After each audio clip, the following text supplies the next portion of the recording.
Վստահ եմ, որ այս միջնորդության շահառու եմ ես եւ այդ միջնորդությունը ինձ էր վերաբերվում մասամբ։ Նայեք ընտիրը որն է, առաջի օրից ասել ենք, մենք արժանապատիվ նամուս թասիբ ունեցող մարդիկ ենք եւ ստեղ ոչ թե եկել ենք մեր մեղադրողների հետ կռիվանենք, Արգարժան դատարան ձեր հետ կռիվանենք,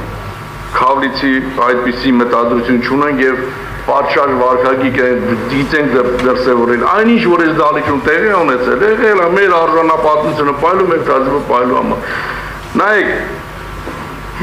իմ գործընկերը ազգային ժողովում հարց է տալիս քննչական կոմիտեի նախագահին, այս մեր գործի հետ կապված քննչական կոմիտեի նախագահան իրան թույլ է տալիս, ասում եմ, ես ունեմ անձամբ Բագրատ Սրբազանի ձեռքով գրված ահաբեկչական սխեմա։ Հիմա ես ասում եմ, ինքը սուտ է ասել։ Հիմա որ սուտ ասել, չասենք սուտ ասել։ Հիմա խոսքական կասեն, անջատեք միկրոֆոնը գործի։ Իհարկե գործի հետ կապ չունի, քննչական կոմիտեի սուտ խոսալը գործի հետ կապ չունի։ Բայց մարդը սուտ է խոսած, հիմա եթե ուզում եք հարգարժան մեղադրողներ, ստեղ այդպիսի բաներ չլինի, մենք այս միջնորդություն արեք, գրեք քննչականի կոմիտեին, ասեք ամբաղ զամբաղ մի խոսացեք